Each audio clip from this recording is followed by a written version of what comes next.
Now the free media is different, right? The free media, when I talk about the free media, basically what I'm talking about is I'm talking about news coverage of something. So sometimes what interest groups will do is they'll go ahead and they'll hold a rally, sometimes a march or a protest. They'll do something where they're hoping that what's going to happen is that the media is going to go ahead and send a news team down to go ahead and cover the event, right? And that's why we call it the free media, because you don't have to pay for that. You go ahead and you say, hey, we're holding a big event out in Central Park, or there's going to be a protest on Capitol Hill or something like that, and you do it that way, and sometimes the news media will show up, sometimes they won't.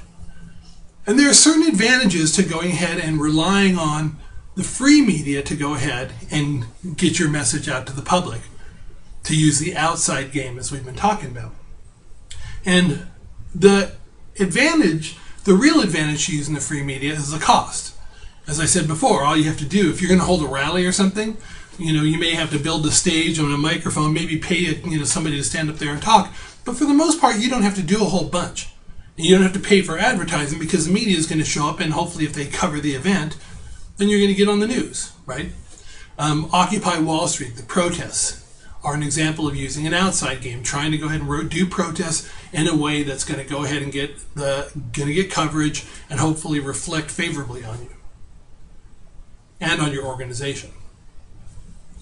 The disadvantage of the outside game, or of using the free media, is that you don't get to control the content any longer. So, for example, you may go ahead and hold a rally, and it may be that 98% of the people at the rally are like normal, functioning people. But what if there's a couple crazy people in the very back? They've got some weird signs talking about how there's aliens are controlling our brains or something like that. They've got some weird thing going on. If you're a news organization and you can go ahead and take photographs of some boring guy standing with a sign saying something boring, save the environment. Or you can get a picture of a guy who's dressed up in some weird outfit going ahead and talking about how the trails that the jets leave across the sky are actually poison that's filtering down and controlling our minds. What are you putting on the TV? Keep in mind that what you want are viewers.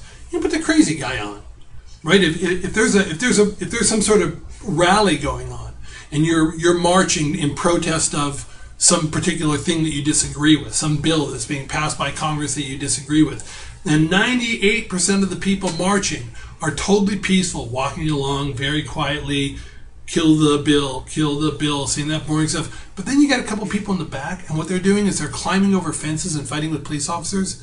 What are you putting on TV? You're going to put the fighting with police officers people. I mean, that's just more interesting. And so, whereas the advantage of the free media is that it's less expensive, right? You don't have to spend that much money on it. The disadvantage is that you lose control over the content. And that's what happened at some of the rallies.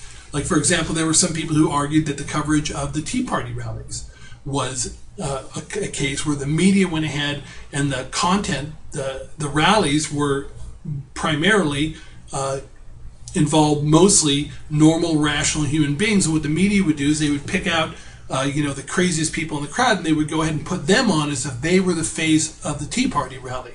Or on Occupy Wall Street, maybe that most of the people who were doing the marching, against the banks were normal people walking down, doing, just sort of expressing their concerns. But then there were a couple people who were talking about how the jet streams are going ahead and polluting our mind, or fighting with cops. And then they wind up being front and center. They wind up being the ones who get the attention.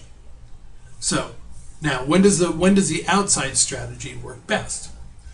When the issues are really broad, when the issues are very broad, very general, and they're relatively easy to understand, then the outside game works. Because if you're going ahead and you're marching down the street and you're protesting, going, you got a sign that says, don't regulate credit default swaps. Who's going to get excited about that? Don't regulate credit default swaps. That doesn't, But if it's, free Libya. It's like, okay, I can get on board with that. Save the whales, I can get on board with that. So that's the idea. Don't take our guns, I can get on board with that. All that stuff, it's very easy to understand. So when the issues are very broad and easy to understand, and when the public either is informed or when the public thinks it's informed, because sometimes those can be different, that's when the outside strategy works really well, because you can mobilize people, you can get them active, you can get them interested. So the thrust of the argument that I've been making thus far has been the idea that public interest groups and then the lobbyists that they hire are really good for democracy. They're good for democracy. What they do is they go ahead and they give information to policymakers. They provide them with the information that they need, which is very helpful in writing good laws. And that they, in some cases, what they do is they try and influence the public, but when they're influencing the public, they're also trying to go ahead and inform the public as well. Maybe they're not always trying to be objective, but they are trying to provide information. And if you've got two different interest groups with two different perspectives providing the public with information, maybe, you know, with their arguments, maybe it is a good thing for democracy.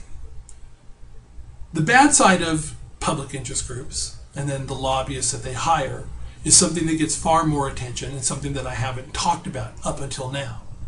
And although this is going to be this particular video is going to be a small one, I'm just going to stick all of it on the next video, and that would be Interest Groups 06.